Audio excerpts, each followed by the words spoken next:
और गुरु गिरी गए पढ़न रघुराई, अल्लाह काल विद्या सवाई, और प्रातः काल उठ के रघुनाथा, मातु पिता गुरु नाम माता। राम जी प्रातः काल उठते हैं। आज का आदमी पहले उठ जाते, भैया कोई बात हो गई क्या, इतने सवेरे उठ गए। पहले का आदमी देर से उठता तो आदमी कहते थे, अब महाराज दशरथ जब राम जी को वनवास होने को था, कहीं माई ने वरदान मांग लिया था, तब महाराज दशरथ बड़ी देर में आए थे। तब कहा पछले पहर भूख नित जाता, रोज तो सवेरे उठ जाते थे, आज क्या बात है, तब लगता था अब कोई बात हो गई देर से आए। लेकिन आजकल अगर कोई 4 बजे उठ के जाने लगे, कोई बात हो गई, बहुत सवेरे जा रहे। और सवेरे सवेरे लोग कहते सवेरे क्या उठना, अरे ये तो कहीं सुनी बात है, ब्रह्म मुहूर्त में क्या, अरे जो ब्रह्म मुहूर्त में उठा नहीं, ब्रह्म को क्या देखेगा, ब्रह्म मुहूर्त में उठेगा ही नहीं। तो अभी तो लोग सवेरे, पहले लोग सवेरे फोन मिलाने जाते थे पीस में, भैया अभी लाइन व्यस्त है, सवेरे आना, बिल्कुल तुरंत लग जाता है। तो सोचो तब सवेरे कहते थे, लाइन जो है अभी भी कोई फेस्टिवल होता है, होली दीपावली, तो कहते हैं मोबाइल में जल्दी मैसेज नहीं जाता, जल्दी फोन नहीं जाता, क्यों, लाइन बड़ी व्यस्त है, सब लगी है फोन पर शुभकामना दे। लेकिन सवेरे सवेरे किसी को फोन लगाओ, तुरंत नेटवर्क बहुत तगड़ा काम करता है सवेरे। तो सोचो जब मोबाइल का नेटवर्क सवेरे काम कर रहा है, तो ब्रह्म का नेटवर्क क्या सवेरे काम नहीं करेगा। इसलिए सवेरे उठ, प्रातः काल उठ के माता पिता गुरु, माता जी के पास सोते हैं तो सबसे पहले भैया को, और फिर बाहर है पिताजी, फिर नहा धो के गुरु जी के पास प्रणाम कर। प्रातः काल उठ गए रघुनाथ, माता पिता गुरु नाम ही माता।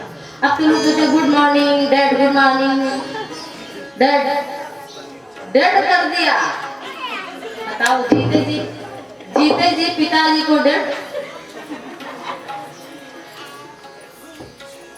बात बढ़िया नहीं है। संस्कार सीखो, नहीं तो कल बड़ा पछताना पड़ेगा। गुड मॉर्निंग से कहने से किसी की मॉर्निंग गुड हुई, हमें तो नहीं लगता। राम राम कहने से भले हो जाए। हमारे भारत के और लोगों को देखते होंगे, जो और संप्रदाय के लोग हैं, वो अपना निशान नहीं छोड़ते, टोपी रख के जाएंगे और सही समय पर 3 समय का नमाज पढ़ेंगे। आप लोगों, हम लोगों का क्या है कि कथा होती है, कथा में किसी से चंदा मांग लो, फिर देखो क्या होता है। एक लोग हमारे बड़े खास हैं, बड़ा यहाँ का प्रसिद्ध मंदिर है और उनसे बहुत जुड़े हुए, उनका नाम नहीं लूंगी। तो वो कह रहे थे हमसे कि कल्याणी जी में जाता हूँ, लेकिन लोग कहते सवेरे सवेरे आ गए मांगने, सवेरे सवेरे आ गए चंदा मांगने, रे बड़ी कथा हो रही है, बड़ा करते क्यों जब खुद नहीं कर पाते तो सब धोकर ले जाओ कि अपनी सनातन धर्म के लिए कि आपका जीवन नहीं बना। अरे और समाज में कोई 500 मांगता है, लोग 1000 निकाल कर देते हैं, और हमारे यहाँ कोई 500 मांगे तो लोग 5 रुपया भी नहीं निकालते, 5 रुपया। तो समाज में आपका अपने धर्म के लिए क्या जीवन नहीं है। दान जो है, लोग कहते दान क्यों करें। महाराज दशरथ ने तो ऐसा दान किया कि मन संतोष से सबन को संतोष प्रदान कर दिया, इतना दान दिया। जो पावा राखा नहीं ताहू, एक आदमी कुछ अनाज लेकर गया, मिट्टी में डाला, तो एक सज्जन ने कहा पागल हो गए वो, क्या कि मिट्टी में डाला। तो बोले बताओ अनाज आया कहाँ से? कहा मिट्टी से। तो कहा कितना डाला था? कहा 15 किलो डाला था बीज, और आया कितना? कहा 2.5 क्विंटल। तो जब प्रकृति इतना दे रही है, मिट्टी इतना दे सकती है, तो दान कितना दे सकता है। तो इसलिए दान जीवन में जरूरी है। प्रगट 4 कल धर्म के कलिमो एक प्रधान, जेन केन विधि दीने दान करे कल्याण। जो दान नहीं देता तो क्या होता है? दान ना देने के कारण फिर वो दरिद्र होता है, और दरिद्र होता है जब दोबारा, तो फिर वो पाप करता है, क्योंकि खाने को नहीं है, रोड पर घूम रहा है, पड़ा पड़ा, फिर पाप करता है।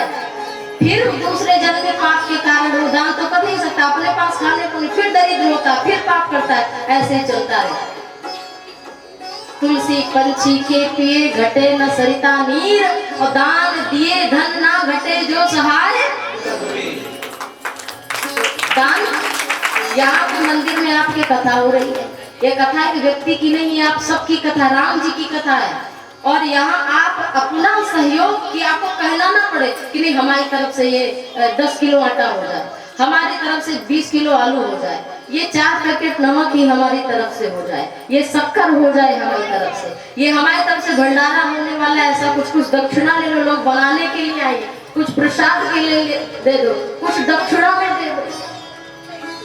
दान और दक्षिणा, दान जो वो होता है जो व्यक्ति किसी कामना से किसी उससे करता है कि मुझे दान कर रहे हैं इसके लिए, और दक्षिणा जब कोई सत्कर्म कर देता है तो उस ब्राह्मण को जब दिया जाता है तो दक्षिणा मानी जाती है। दक्षिणा, तो दक्षिणा में 1 रुपया हम सभी जरूर लगाते हैं, 1 रुपया ना लगाए तो मान्य नहीं होता। गाय भी दान करते हैं तो साथ में दक्षिणा। हमारा तो दशरथ के पूर्वज थे हरिश्चंद्र जी, और हरिश्चंद्र ने सपने में दान कर दिया था विश्वामित्र जी को पूरा अपना भूमंडल राज्य का, और सवेरे मांगने आ गए, सपने में दिया था, उन्होंने कहा सपने में दिया था, जाओ सपने में ले लो। आज का आदमी तो कहता सपने में दिया था ना, जाओ सपने में ले लो। लेकिन हरिश्चंद्र ऐसे सत्यवादी कि यहाँ तक सी भी दधीच हरिचंद्र नरेश सहे धर्म हित कोटि कलेशा। तो दान यहाँ तक हमारे शास्त्र में धन दौलत सब कुछ, तो दक्षिणा अगर हम किसी ब्राह्मण से सत्कर्म कराएं तो उसकी दक्षिणा अगर उसको धन तुरंत उसका नहीं दिया जाता तो कहते हैं उसका फल फिर कौन ले लेता है, बलि ले लेते हैं। 1 रुपया इसलिए दिया जाता है कि उसको अभिमान ना आए, अभिमान ना आए। 100 रुपया दिया, 1 और लगाया, 500 दिया, 1 और लगाया, तो अभिमान की 1 भी जरा 500 नहीं दिया, 500 501 एक आते ही अभिमान कम हो जाता है, नहीं 1 भी जुड़ा। और बलि ले लेते हैं इसलिए अगर कोई भी आप सभी कथा सुन रहे हैं तो दक्षिणा जरूर आपको देनी पड़ेगी।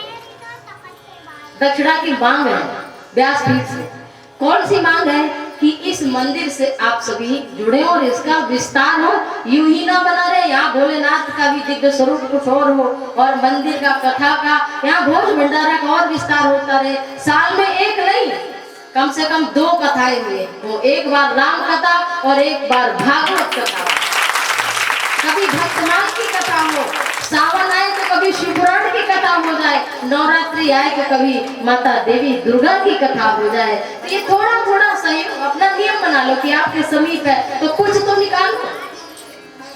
एक आदमी के द्वार पर कुआं था, बोला हम जल भरने किसी को ना देंगे, तो लोगों ने कहा पानी गंदा हो जाएगा, और थोड़े दिन में पानी नहीं भरने दिया, ऊपर काई जम गई, उसके खुद भी काम नहीं आया पीने को पानी, और ऐसा गंदा हुआ कि दूसरे के द्वार से पानी भर के अपने घर में ले आया। तो पानी निकालते रहेंगे तो पानी पीने योग्य बना रहेगा, लेकिन अगर हम पानी नहीं निकालेंगे तो वो बेकार हो जाएगा। तो इसलिए दान की बड़ी महिमा है, और प्रभु श्री राम जी के कल्याण के लिए महाराज दशरथ ने बहुत प्रकार से दान दिया। देखो पिताजी को कब आनंद होता है, बेटा पैदा हो जाए इसी से आनंद नहीं, जब वो बड़ा होता है तो पिता की बड़ी आशाएं होती है। तो स्वामी तुलसीदास जी लिखते हैं, वेद पुराण सुनहि मन लाई, आप कहई अनुजन समझाई। वेद पुराण सुनहि मन लाई, आप कहई अनुजन समझाई।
करके आए हैं तो माता पिता गुरु की आज्ञा का पालन करते हैं।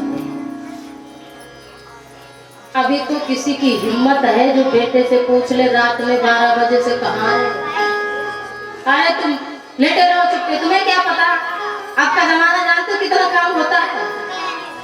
ऐसे बात ऐसे शब्दों से पिता को यहाँ तक कहा जाता तुम्हें खाना मिल रहा है क्या कम है। आदमी क्या करता है, पहले तो वो घोड़े जैसा जवानी में दौड़ता, काम करते करते बेचारा बूढ़ा हो, बूढ़ा बैल, फिर धीरे धीरे उल्लू बन जाता है, दिखाई कम पड़ने लगता है, फिर कुत्ता बन जाता है, बाहर बैठे रहो, तुम्हारा बिस्तर डाल दिया खाओ खड़े रहो, कुछ बोल नहीं सकते। वही पिता जिसने हमको पढ़ाया लिखाया योग्य बनाया। लेकिन राम जी क्या करते हैं, आये सुमांगी करहि पुर काजा। पहले पूछते पिताजी जाओ मैं जाओ ये काम करो, देखी चरित मन हर्षई राजा। ये चरित्र देखकर महाराज दशरथ हर्षित हो जाते हैं और उनका हृदय गदगद हो जाता है। तो कभी माता पिता राम जी जैसा तो कोई हो ही नहीं सकता, लेकिन प्रयास तो कर सकते हैं। हर बात तो हम कहाँ पूछ सकते हैं, लेकिन आया सुमांगी करें पुर काजा, और ऐसा चित्र देखकर महाराज दशरथ हर्षित होते हैं। माता पिता और गुरु बड़े जन, हमारे घर के बड़े बूढ़े, उनका सम्मान करना ही राम कथा को धारण करना है। आजकल के तो गुरुजी ऐसे हैं और शिष्य। अब देखो राम जी कोई साधारण आदमी के तो पुत्र है नहीं, चक्रवर्ती अवध नरेश सम्राट के बेटे। चाहते तो गुरुजी को घर ही बुला लेते कि गुरुजी यहीं आ जाए, पढ़ा कर ट्यूशन चले जाए, लेकिन नहीं, राम जी पढ़ने के लिए गए। आजकल का तो सब, एक आदमी गया था गुरु जी के यहाँ पढ़ने के लिए, नए नए 2 शिष्य आए थे। तो गुरु जी पूजा पाठ करते थे और जरा मोटे तगड़े थे, गुरु जी तख्त पे बैठ के आसन लगा के पूजा करते थे, और ये सच्ची बात है। तो अपने शिष्य से कहा कि बेटा बैठ गया हूँ मैं, अब तो मैं पूजा से उठता नहीं हूँ, अच्छा तुलसी दल भूल गया मैं, जब ले। तो शिष्य ने कहा तुलसी दल तो गुरुजी में जानता नहीं क्या होता। अच्छा, दूसरा शिष्य था, कहा तुम जाओ ले आओ। कहा वही वाला होता है ना कि जो केले जैसे बड़े बड़े पत्ते लगे रहते हैं। तो गुरुजी ने कहा केले जैसे पत्ते, ये कौन सा तुलसी का पेड़? तो जिसने पहले मना किया नहीं जानते तुम? नहीं, मैं नहीं जानता। तो गुरुजी ने कहा ना तुम जानो ना ये जाने, अब हम उठते नहीं, अभी ना तुलसी के शालिग्राम की पूजा होगी। फिर बात कैसे? गुरुजी ने कहा एक काम करो। हाँ गुरुजी बताइए, हम करेंगे। कहा ऐसा करो कि तखत उठाओ, हम उठते नहीं हैं, और तखत उठाओ ले चलो बगीचे में। अब उसको तो कैसे कहते कि तखत उठाना नहीं जानते। आप इतने मोटे गुरुजी और तखत, कहाँ तुलसी पत्ती लानी थी, और कहाँ गुरुजी के तखत और उसके ऊपर गुरु। अब लेकर के गए गुरुजी, तखत पे बैठे बैठे तुलसी दल उतारे लेकर आए, पूजा की। शिष्य बैठे रहे थके मांदे बिल्कुल। क्या आप तो नहीं भूलोगे? कहा गुरुजी इस जन्म की कौन कहे, जन्म जन्म नहीं भूलेंगे तुलसी दल का। जो कुछ लोग, एक गुरु जी थे तो सच में संत बता रहे थे कि आजकल हमारे शिष्य जो है बड़े कामचोर हो गए। हमने कहा पानी ले आओ, तो कहा गुरु जी ठंडा ले आए कि गर्म ले आए? ले आओ, कोई ज्यादा गर्म ठंडा ना ले आओ। अभी लाए गुरु जी की बाद में ले आए। तो गुरु जी ने कहा तू तो बैठा रहे, मैं खुद ही ले लूंगा। इतना बताना है, उसका मन नहीं है, समझ में आ जाता ना। तो राम जी के लिए दशरथ जी को, वशिष्ठ जी को कहना नहीं पड़ता। पुत्र और शिष्य तो वो है जो माता पिता और गुरु के मन में उनकी इच्छा क्या है, उनको उनको क्या चाहिए, उनको उनकी जरूरत क्या है, वो सोच करके हम करें तो ये पूजा है। आप नित्य मंदिर भले ना जा पाओ, हफ्ते में 2 दिन जाओ, एक टाइम जाओ, परंतु जो घर में बैठे आपके माता पिता हैं, आपके बुजुर्ग हैं, आपके बड़े लोग हैं, घर परिवार में जिसको जो चाहिए, अगर वो व्यवस्था आप कर रहे हैं, आप अपने कर्तव्य का पालन करें निष्काम भाव से कि हमें चाहिए नहीं किसी को, हमारा जो कर्तव्य हम करें, तो ये भगवान कहते हैं कि ये यज्ञ है। और ये यज्ञ हर व्यक्ति को अपने जीवन में नित्य करना चाहिए। माता पिता गुरु को राम जी प्रणाम करते हैं, और प्रणाम करने से कोई कहता है मिलता क्या है, तो महाभारत की कथा आप सभी ने सुनी होगी कि जब महाभारत का युद्ध होने जा रहा था, तब धर्मराज युधिष्ठिर भीष्म पितामह को प्रणाम करने के लिए गए, जबकि शत्रु पक्ष में खड़े हैं, फिर भी उनके पितामह हैं, तो प्रणाम करने के लिए गए, तो उन्होंने कहा विजयी भी। दुर्योधन रथ से उतर पड़ा कि आप मेरी तरफ से युद्ध कर रहे हैं कि पांडवों की तरफ से युद्ध कर रहे हैं, तो कहा नहीं, मैं तो युद्ध तुम्हारी तरफ कर रहा हूं। मन ही मन कहते हैं, लेकिन मन तो हमारा उधर है। झुकता वही है जिसमें जान होती है, और अकड़ तो मुर्दे की पहचान होती है। तो इसलिए झुकना सीखो, अभिमान में क्या है। और फिर भीष्म पितामह ने कहा, दुर्योधन अगर आज तुम युधिष्ठिर के पास गए होते, तो वो भी अगर प्रणाम करते तुम, तो यही कहते विजयी को आयुष्मान भव, अभिवादन शीलस्य नित्यम, वृद्धोपसेविना चत्वारि तस्य वर्धन्ते, आयुर्विद्या यशो बलम। अभिवादन प्रणाम करने से क्या क्या मिलता है? मुफ्त में 4 चीजें मिलती हैं, आयु, विद्या, यश और बल। ये हमारे मनुस्मृति का श्लोक है, ये असत्य नहीं हो सकता। इसलिए ये नहीं कि कथा सुनकर भी गए, थोड़ी सी बात है तो देवरानी जेठानी का पैर नहीं छोड़े, वो उससे नहीं बोल रही है, बहू सासू से नहीं बोल रही है। अगर ये सब कथा मिलेगा तो कथा सुनने का क्या मतलब? अगर आप जाओ कथा सुनकर, फिर आप अगर किसी से मन में थोड़ा बैर भाव है, उसको समाप्त करके चरण छू मिलो, हृदय से आशीर्वाद में क्या है इस जीवन में। तो इसलिए भगवान श्री राम की कथा, मैंने कल कहा था कि गीता योग का ग्रंथ है, श्रीमद् भागवत वियोग का ग्रंथ है, लेकिन रामचरितमानस प्रयोग का ग्रंथ है। इसको तो जीवन में प्रयोग करना चाहिए। ये मंत्र है, एक एक चौपाई। और देखो थोड़ा समय बीता, गोस्वामी तुलसीदास जी कहते हैं, यह सब चरित कहा मैं गाई, आगे कथा सुनहु मन लाई।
गोस्वामी तुलसीदास जी ने गा करके कहा। और फिर आगे की कथा कहते हैं कि एक मुनि है, विश्वामित्र महामुनि ज्ञानी। विश्वामित्र का अर्थ यही है साधारण भाषा में कि जो समस्त विश्व का मित्र हो, हित चाहता है। राजा और संत ऐसा ही होना चाहिए, ऐसा होता ही है। अगर सही स्वरूप में माने तो राजा और संत सबका कल्याण चाहता है, उसी का नाम है संत। विश्वामित्र महामुनि ज्ञानी बसहि विपिन शुभ आश्रम जानी। विश्वामित्र कौन है? महामुनि है, ज्ञानी है, ज्ञान वैराग्य के धाम है। वहां पर करते क्या है? जप करते हैं, यज्ञ करते हैं।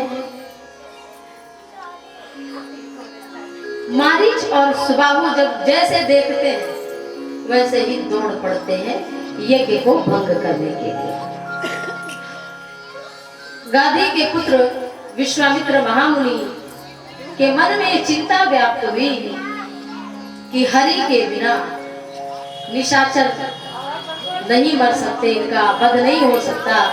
ऐसा विचार कर चिंता को चिंतन में बदल दिया। जो मन हमारा चिंता में लगा ना, जितनी हम चिंता में अपनी एनर्जी खत्म करते हैं, इतनी ऊर्जा अगर आप भगवान के चिंतन में लगा दें तो निश्चित ही आपका कल्याण होगा।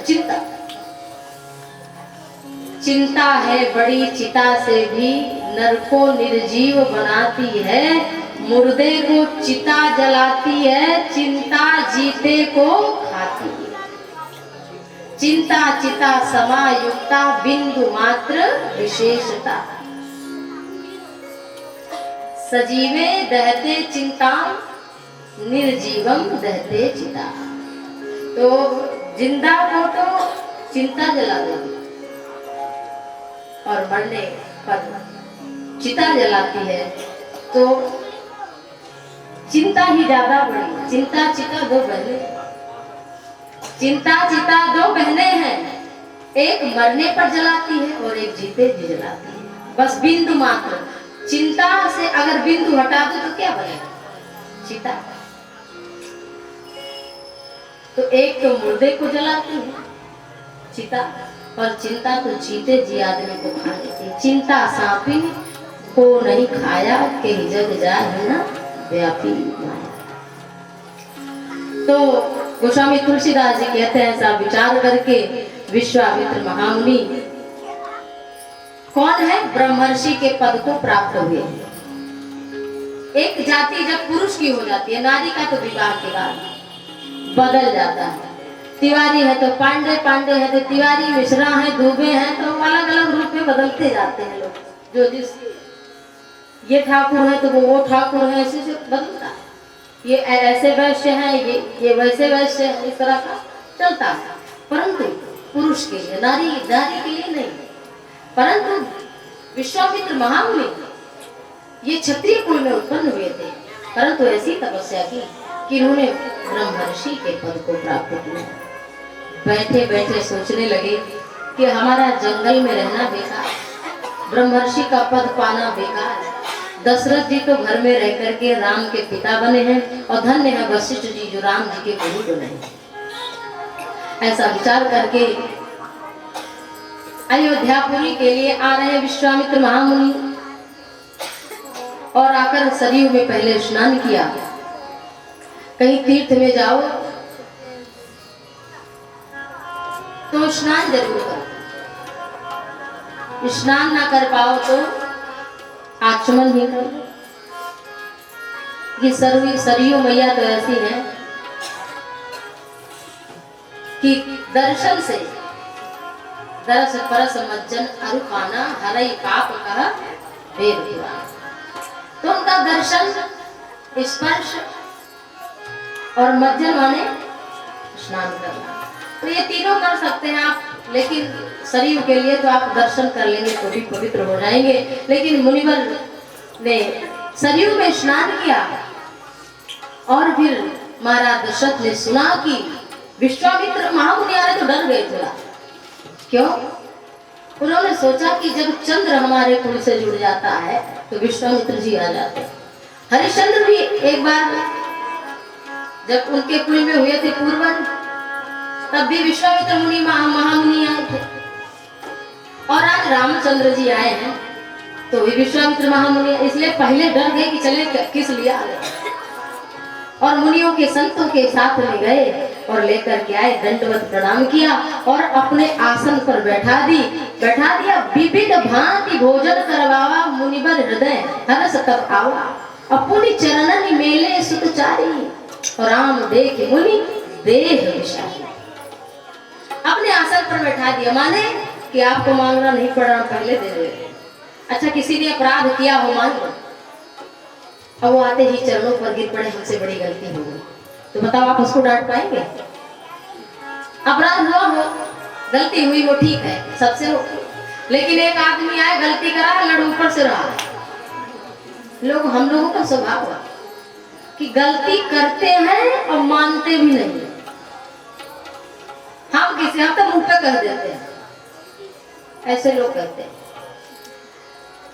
लेकिन गलती करो तो स्वीकार करो। ये इससे क्या होगा कि आप बहुत सारी लड़ाई से बच जाएंगे, वो चाहे समाज की हो चाहे घर की हो। कोई एक बोले, आप कह दो नहीं हमारी गलती नहीं, हमारी गलती हो, तो लड़ाई से आप बच जाएंगे। तो आज दशरथ जी पहले बिठा दिया, पूछ मांगो तो ऐसा आदमी थोड़ा विनम्र हो ही जाएगा। सिंहासन पर बैठ गए और चारों पुत्रों को लाकर के चरणों में डाल दिया, और राम जी के मुख की शोभा को देखते ही अपलक नेत्रों से देखने लगे। और कहते हैं ऐसे अपलक नेत्रों से जब देखने लगे तो दशरथ जी और डर गए कि लगता है कि कुछ होने ही वाला है। बीच में ही बोल पड़े, के ही कारण आगमन तुम्हारा, के ही कारण कहाहु सो करतन लाऊं बारा,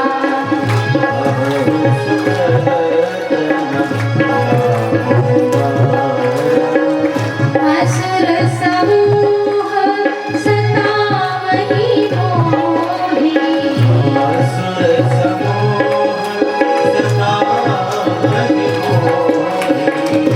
मैं जांचन आयूं न बतोहि,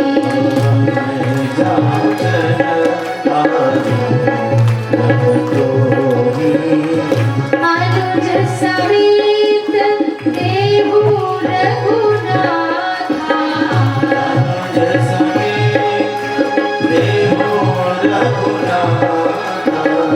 निशिचर बना है वो सनाथा,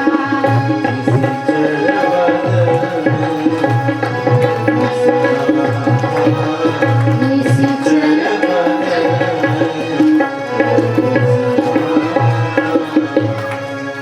बीच में ही महाराज दशरथ बोले, के कारण आगमन तुम्हारा, किस लिए आप आए हैं? आप कहीं में करते देर नहीं लगाऊंगा। तो विश्वामित्र महामुनि भी बोल पड़े, असुर समूह सतावहि मोहि, हमें असुरों का समूह बहुत सता रहा है कि पूजा पाठ इस नहीं कर पा रहे हैं, फिर क्या करें? हम चले महाराज? नहीं, तुमको नहीं ले जाना। फिर अनुज समेत देहु रघुनाथा, राम और लक्ष्मण को मांग रहे अनुज समेत। तो कहा कि नहीं, अरे ये तो छोटे बालक है। वाल्मीकि रामायण में लिखा है कि महाराज दशरथ बोले कि ये जो है इनके कमल जैसे नेत्र हैं, और जैसे ही रात होती वैसे इनको नींद आ जाती है। जब कमल जो खिलता है, नवकंज लोचन कंज मुख कर कंज पद कंजारा, राम जी का एक एक अंग कमल के समान की उपमा दी गई। तो कहा जब कमल जो होता है वो रात में संकुचित हो जाता है, सो जाता है, मुरझा जाता है। हमारे रामलला के हर अंग कमल के समान है महाराज, और इनको आप ले जाएंगे, अगर रात में निशाचर आ गए तो ये सो जाएंगे, करेंगे क्या? इनको नींद बहुत आती है। उसका बाल भाव तुम्हारा पुत्र है, वो देना भी नहीं चाहते राम। कोई आदमी आए कहे आपका बेटा चाहिए, कहे गोली चलवानी है, आदमी ऐसा मार मारेगा, भगवान कुमारी बेटे का अनुज समेत दे। अरे प्रभु हम चलेंगे, हमारा बेटा तो रात में सो जाता है। अच्छा ये लड़ाई झगड़ा कहाँ कर पाएगा, इसका उसे तो देखो कोमल। अरे माताएं इसको नहलाती हैं धुलाती हैं, इतना छोटा 16 वर्ष का हमारा राजकुमार है और इसको आप मांग करके ले जाएंगे और वो भी आतंकवादियों से लड़ाई करने के लिए। अरे हम चलेंगे, रथ है, चतुरंगड़ी सेना है। कहा नहीं नहीं मर तो जाएंगे आपसे, हो सकता है मर जाए राक्षस, लेकिन वो अनाथ ही रह जाएंगे, उनको फिर पुनर्जन्म लेना पड़ेगा।